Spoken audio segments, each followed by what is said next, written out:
다 함께 매일 드리는 기도로 9월 9일 화요일 새벽 기도회를 시작하겠습니다. 신실하신 하나님, 언제나 변함없이 저희를 지켜주시고 약속의 말씀으로 인도해 주시니 감사합니다. 오늘도 하나님의 선하신 뜻에 순종하며 살아가기를 소망합니다. 저희의 마음과 생각을 새롭게 하셔서 주님께서 기뻐하시는 선한 도구로 사용하여 주옵소서. 저희의 말과 행동을 통해 하나님의 영광이 드러나게 하시고 하나님의 사랑을 주변에 흘려보내는 통로가 되게 하옵소서. 대한민국 위에 하나님의 통치와 다스림을 허락하여 주시고 하나님의 공의와 사랑으로 더욱 굳건히 세워지게 하옵소서. 성령님의 인도하심을 따라 저희 교회의 5대 본질인 예배와 교육과 선교, 성도의 교제와 봉사를 잘 감당하게 하시고 모든 교역자들과 성도들이 한 마음으로 사명을 향해 비상하게 하옵소서. 예수님의 이름으로 기도드립니다. 아멘. 찬송가 195장 찬양하겠습니다.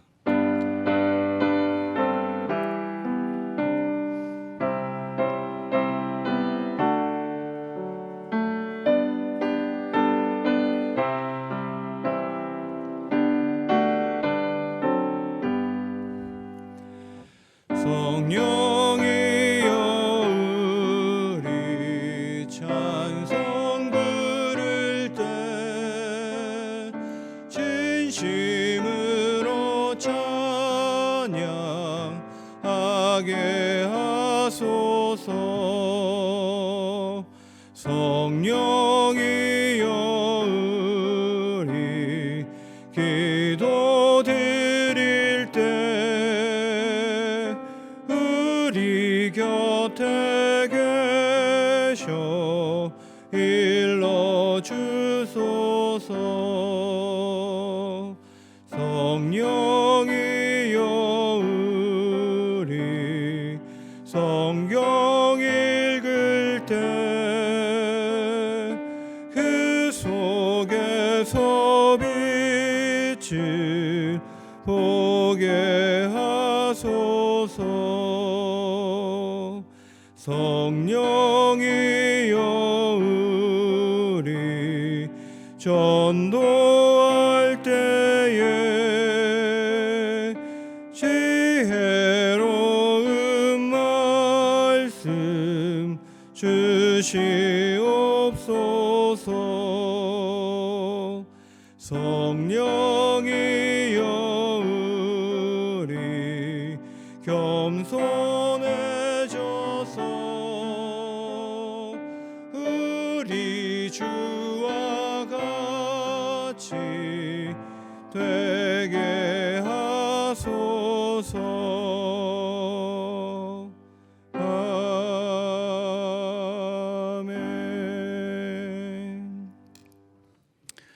9월 9일 화요일 오이코스 통독 범위는 요엘 1장부터 3장까지의 말씀입니다. 그 중에 우리가 함께 나눌 말씀은 요엘 2장 28절 말씀입니다. 요엘서 2장 28절 말씀을 다 같이 한 목소리로 봉독하겠습니다. 그 후에 내가 내 영을 만민에게 부어주리니 너희 자녀들이 장래일을 말할 것이며 너희 늙은이는 꿈을 꾸며 너희 젊은이는 이상을 볼 것이며. 아멘. 오늘 본문 요엘서는 예언서 중에서도 가장 늦게 쓰여진 예언서로 알려져 있습니다. 왜냐하면 본문을 아무리 찾아보아도 어떤 왕의 이름도 나타나지 않습니다. 왕은 없지만 성전은 있는 것 같습니다. 성전의 제사와 성전에 대한 언급이, 제사장들에 대한 이야기가 많이 등장합니다. 그리고 이미 많은 예언가들이 말했던 단어와 개념들이 나타나는 것으로 보아 아마도 이 요엘은 늦은 시기, 아마도 포로 귀환 후에 지어진 성전, 그곳에서 활동하였던 예언자로 볼 수 있겠습니다. 여러분, 그곳에서 요엘은 무엇을 보았을까 생각하게 됩니다. 그는 폐허를 보았을 것입니다. 있어야 할 것들이 있지 않고 다 비어져가고 사라져가고 빈자리를 지키는 제사장으로, 예언자로 그는 하나님 앞에 말씀을 받았습니다. 누군가는 요엘서에 대해서 이렇게 썼습니다. 요엘서는 폐허를 유산으로 받은 자의 마지막 탄식이다. 그는 하나님께 이렇게 질문했을 것입니다. 하나님, 도대체 왜 이렇게 되었습니까? 그런데 요엘서의 가장 큰 특징 중에 하나가 또 있습니다. 죄의 목록에 대해서 나열하지 않습니다. 왜, 무엇 때문에 이렇게 되었다고 말하지 않고 단지 어떤 재난과 고통에 대해서 묘사하고 하나님께로 돌아오라고 말할 뿐입니다. 우리가 잘 알듯이 메뚜기가 등장합니다. 소선지서에서 가장 관통하는 큰 재앙 중에 하나가 메뚜기가 나타나서 먹을 것들을 다 먹어 삼키는 것입니다. 메뚜기가 나타나 이 땅이 황폐해지고 가뭄 때문에 많은 사람들이 목마르게 됩니다. 그리고 군대가 몰려와서 많은 것들을 부수고 파괴하는 재난의 시대를 살아갑니다. 여러분, 오늘날 우리도 요엘의 자리에서 탄식합니다. 하나님, 왜 이렇게 되었습니까? 있어야 할 것들이 왜 제자리에 있지 않고 비어가고 사라져 갑니까? 여러분, 오늘 말씀을 통해서 이 고통과 재난의 시대를 사는 우리 이 시대 가운데 교회는 어떤 모습이어야 하는지 세 가지로 묵상해 보기를 원합니다. 첫째로, 위기의 시대의 교회는 징조를 보고 하나님께 돌아서는 분별의 교회가 되어야 합니다. 위기의 시대에는 영적 현미경이 필요합니다. 요엘서 1장 4절에 보면, 눈으로 한번 보시기 바랍니다. 요엘서 1장 4절에 보면 메뚜기가 등장합니다. 먹을 것이 사라지지요. 여기에 영적 현미경을 한번 들여다봅니다. 2장 2절에 보면 어둡고 캄캄한 날, 흑암이 등장합니다. 여러분, 이것들이 징조라고 볼 수 있습니다. 하나님의 구원의 이야기와 구약 성경의 이야기를 아는 사람이라면 메뚜기와 흑암의 징조를 결코 그냥 지나칠 수 없습니다. 왜 그렇습니까? 출애굽 시대에 애굽 땅에서 그 애굽 땅을 징벌하였던 하나님의 8번째 징조가 메뚜기였고요. 9번째가 흑암입니다. 그것이 그 땅 가운데서도 일어난다면 영적 현미경을 보고 어떤 이야기들을 떠올려야 한다는 것입니다. 영적 현미경이 있는 사람은 사람들이 왜냐고 묻고 두려워하고 떨 때에 그 징조의 뿌리를 보게 된다는 것입니다. 우리가 애굽 땅을 떠나왔지만 여전히 이방 신전의 예배자로 바로를 섬기며 살아가고 있구나. 그 완악한 바로처럼 내가 하나님 앞에 완악하게 살고 있구나 라고 깨달아야 한다는 것입니다. 2장을 눈으로 한번 따라와 보십시오. 2장 4절에 보면 이런 단어들이 나타납니다. 기병, 병거, 군사, 마찬가지입니다. 여기에 영적 현미경을 갖다 대면요, 홍해 앞에 선 이스라엘이 떠올라야 합니다. 하나님의 구원의 때가 이르렀구나. 나를 추격하고 있는 이방 군대가 있구나. 저 홍해를 갈라지게 하는 것은 그 어느 것도 아니라 하나님의 손이구나. 하나님의 구원이 필요한 때가 이때구나 깨달아야 한다는 것입니다. 여러분, 위기의 시대에는 많은 진단들이 난무합니다. 그런데 여러분, 이 시대에 필요한 영적 진단을 누가 해야 하겠습니까? 어느 공동체가 감당해야 하겠습니까? 이 땅의 교회는 징조를 분별하여 하나님께로 돌아서는 교회가 되어야 한다는 것입니다. 오늘날 나의 삶과 이 민족 가운데 있는 징조와 현상들을 보시고 영적 현미경을 보시고 하나님의 구원의 이야기 속에서 우리가 어디까지 와 있는지를 분별하는 지혜가 있으시기를 축복합니다. 두 번째로, 위기의 시대의 교회는 나 자신을 보고 옷이 아니라 마음을 찢는 회개의 교회가 되어야 합니다. 위기의 시대는 영적 거울이 필요하다고 말할 수 있습니다. 여러분, 진정한 회개가 무엇일까요? 어려운 질문입니다. 그런데 요엘은 오늘 말씀을 통해서 우리에게 이렇게 말하고 있습니다. 요엘서 2장 12절 13절을 우리 성경이 있으신 분은 한번 같이 읽겠습니다. 요엘서 2장 12절 13절입니다. 여호와의 말씀에 너희는 이제라도 금식하고 울며 애통하고 마음을 다하여 여호와께로 돌아오라 하셨나니 너희는 옷을 찢지 말고 마음을 찢고 너희 하나님 여호와께로 돌아올지어다. 그는 은혜로우시며 자비로우시며 노하기를 더디하시며 이내가 크시사 뜻을 돌이켜 재앙을 내리지 아니하시나니. 요엘의 이 말씀을 우리가 본다면 진정한 회개는 마음속 깊은 곳의 내적 변화라고 말할 수 있습니다. 외적인 것, 옷을 찢는 것, 회개한다고 말하는 것, 그렇게 공표하는 것보다 더 중요한 것은 내 마음 가장 깊은 곳의 변화라는 거예요. 여러분, 그래서 회개는 쉽지 않습니다.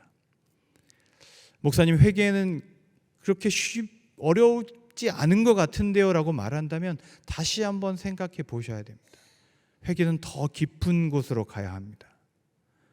오늘 말씀대로 울며 애통하며 찢어지는 듯한 내면의 파열이 동반됩니다. 내 영혼의 가장 깊은 곳에서 일어나는 일이기에 그렇습니다.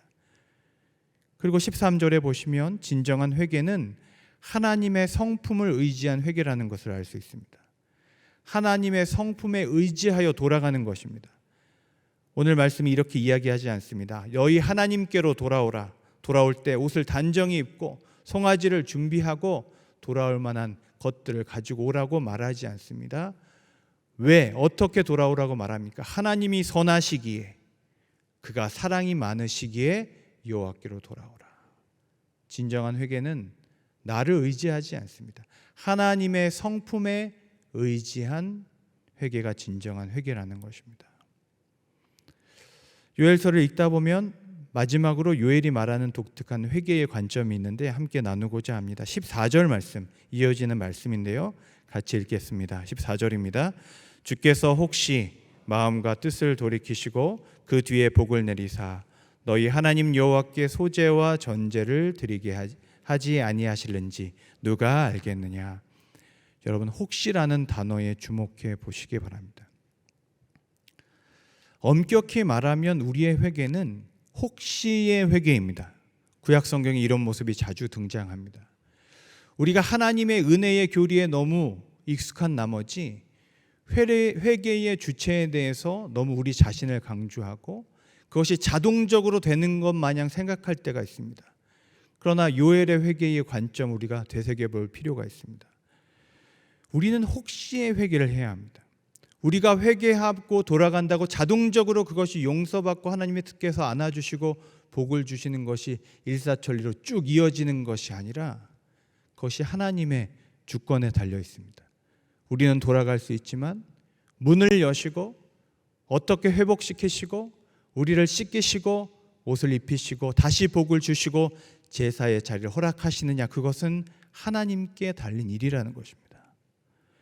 변화의 시작은 우리의 내면 가장 깊은 곳의 변화로부터 시작합니다. 그것이 시작입니다. 그러나 그 결정은 누가 하십니까? 하나님께서 회복을 결정하신 그 여호와의 날, 하나님의 날에 우리는 회복되는 것입니다. 요엘서를 읽다 보면 참된 회개가 얼마나 어려운가 깨닫게 됩니다. 왜냐하면 우리는 제일 먼저 우리의 마음 깊은 곳을 잘 모릅니다.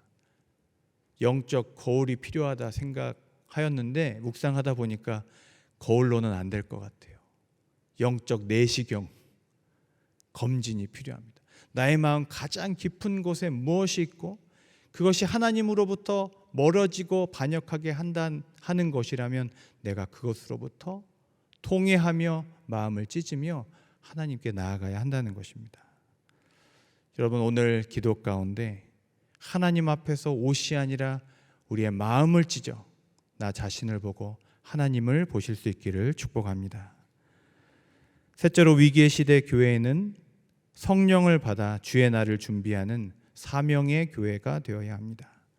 위기의 시대에는 영적 나침반이 필요합니다. 오늘 본문인 28절의 말씀을 함께 봉독하겠습니다. 28절입니다.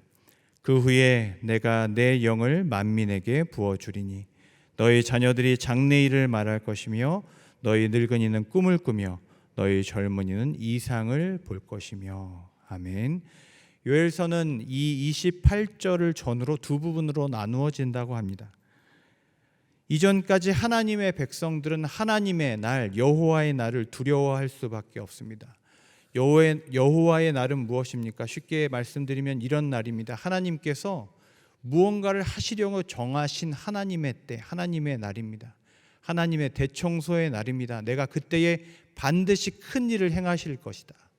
근데 그것은 하나님을 모르는 자들에겐 두려운 일일 것이고 하나님을 아는 자들에겐 소망의 날일 것입니다. 근데 그 날을 대부분의 백성들은 두려워할 수밖에 없습니다. 왜? 하나님께서 나에게는 말씀하시지 않기 때문입니다. 선지자들의 예언자들의 입술을 바라보아야만 합니다. 이전까지는 그랬습니다. 그런데 28절의 말씀 이후로부터는 이제 요엘 선지자가 파격적인 선언을 하는 것이죠. 내가 이제 만민에게 내 영을 부어주겠다. 만민에게가 중요합니다. 이전까지 구약시대의 하나님의 영은 왕이나 제사장이나 하나님의 선택받은 기름 부은 자들에게만 부어지는 것이 하나님의 영이었습니다. 그 영을 받은 자가 하나님의 날을, 심판의 날을, 소망의 날을 선포합니다. 그런데 그 영이 만민에게, 모든 자에게 부어질 날이 온다고 말씀하시는 것입니다. 여러분, 이 요엘서 2장 28절의 말씀은 그래서 모든 하나님의 백성들을 왕 같은 제사장으로 세웁니다. 말할 수 없는 것들을 말하고 볼 수 없는 것들을 보게 합니다. 자녀들이 어떻게 된다고 말하고 있습니까? 장래일을 말할 것이다. 우리가 생각하는 자녀들은 미성숙한 존재이고 무력한 존재입니다. 그런데 성령께서 임하시면 자녀들이, 가장 연소한 자들이 장래일을 말하며 영적인 권위와 지도력을 갖게 됩니다. 성령께서 하시는 일입니다. 성령께서 임하시면 나이가 많은 어르신들이, 미래에 대해서 이야기하고 꿈꾸기 가장 어려운 세대들이 오히려 가장 먼저 미래를 이야기하고 꿈꾸고 그것에 대해서 마음 설레고 감격하는 일들이 일어납니다. 성령이 하시는 일입니다. 마지막으로 젊은이들이 이상을 봅니다. 젊은이들, 이 시대의 젊은이들은 현실 가운데 탄식하고 방황하기 쉬운 때입니다. 그런데 그 젊은이들이 이상을 봅니다. 달려갈 길들을 확신하며 가장 열심히 사는 세대가 됩니다. 성령께서 하시는 일입니다. 여러분, 이 새 시대가 열린다고 요엘은 말하고 있습니다. 이전까지는 이제 영적인 책임이 누구에게 있었냐? 예언자들에게 있었고 왕들에게 있었어요. 그런데 이렇게 하나님의 영이 임하고 나면 감사하기도 하지만 어떤 긴장감이 있어야 하냐면, 하나님의 날을 준비하는 영적인 책임들이 누구한테 갑니까? 각각의 사람에게 갑니다. 그날을 준비하고 그날을 예비하고 하나님의 음성을 듣고 응답하는 책임들이 젊은이와 자녀와 노인들 각각에게 다 부여된다는 것입니다. 요엘은 그 자리를 꿈꾸었습니다. 말씀을 정리하겠습니다. 여러분, 요엘서는 쉽지 않은 책이지만 어떻게 보면 간단합니다. 요엘의 자리에서 천천히 다시 한번 읽어보시기 바랍니다. 황폐한 땅입니다. 있어야 할 것들이 다 사라진 시대의 텅 빈 예배당에서 요엘은 포기하지 않고 끝까지 나라와 민족을 향해, 열방을 향해 경고합니다. 그렇게 살면 안 된다. 메뚜기와 흑암이 보이거든 진실된 회개를 통하여 여호와께 돌아오라. 그리고 그 텅 빈 예배당, 솔로몬도 없고 다윗도 없고 약속된 언약궤도 사라진 그 예배당에서 그는 꿈꿀 수 없는 것을 보았습니다. 다시 지어진 성전에서 그는 마가의 다락방을 꿈꾸고, 실제로 사도행전에서 이 말씀이 성취됩니다. 오늘 우리가 읽은 28절의 말씀은 정확하게 사도행전 말씀 속에, 베드로의 설교 속에서 인용됩니다. 마가의 다락방에서 이 이야기가 성취되었다. 누구든지 주의 이름을 부르는 자는 구원을 얻으리라. 마가의 다락방 사건을 보면서 아마도 천국에서 가장 기뻐하고 감격하였을 사람은 저는 요엘이 아니었을까 생각합니다. 오래전에 내가 하나님 앞에서 보았던 그 환상의 비전이 드디어 이 땅 가운데 이루어졌구나. 여러분, 오늘 우리도 요엘의 자리에서 성령의 인도하심에 따라 말할 수 없는 것을 말하고 꿈꿀 수 없는 것을 꿈꾸고, 하나님께서 우리의 영적 나침반이 되셔서 이 민족과 나를 인도해 주시기를 기도하는 이 새벽의 자리 되시기를 축복합니다. 기도하겠습니다. 사랑과 은혜 하나님, 오늘 말씀 주심에 감사합니다. 황폐한 땅, 위기의 시대를 살아간다고 모두가 말하지만 우리의 영혼에 대해서 말하는 이는 적어지는 시대에 교회가 하나님 영적인 진단을 도맡는 하나님의 기둥과 같은 진리의 터전이 되도록 축복하여 주시옵소서. 영락교회가 80년을 맞이했는데 이 시대를 분별하고 나 자신을 돌아보고 성령의 인도하심에 따라 걷는 주님의 교회가 되게 하여 주시옵소서. 하나님, 우리의 기도의 문을 열어주시기를 간절히 기도합니다. 이 시간 우리의 옷이 아니라 마음을 찢어 나 자신을 보게 하여 주시고 하나님의 말씀에 비추어 하나님을 보고 이 민족을 보는 영적인 해안이 열리게 하여 주시옵소서. 하나님, 많은 기도의 제목들을 가지고 나왔습니다. 주님께서 들으시는 줄로 믿습니다. 들으시는 하나님 앞에 고백하고 하나님의 응답받고 충만하여 돌아가는 시간 되도록 성령께서 중보의 영으로 기도의 영으로 임하여 주시옵소서. 감사하며 예수 그리스도의 이름으로 기도드립니다. 아멘. 이 시간 다 함께 합심하여 기도하겠습니다. 말씀을 생각하며 기도하실 때 하나님 80주년을 맞는 영락교회가 징조를 보고 하나님께로 돌아서는 분별의 교회, 자신을 돌아보고 마음을 찢는 회개의 교회, 성령 받아 주의 날을 준비하는 사명의 교회 되게 하여 주시옵소서. 주간 기도 제목으로 기도하실 때 담임 목사님 TV 라디오 설교 방송과 말씀 산책을 듣는 이들이 은혜 누리도록 영락사회복지재단의 많은 단체들, 영락포린원, 영락모자원, 영락경로원, 영락노인전문요양원, 은빛사랑채, 영락노인주간보호센터, 해븐이제가 노인복지센터, 시립은평 실버케어센터가 하나님의 사랑을 전하는 통로로 사용되도록 다 함께 하나님 앞에 기도하시고 개인 기도하시고 돌아가겠습니다.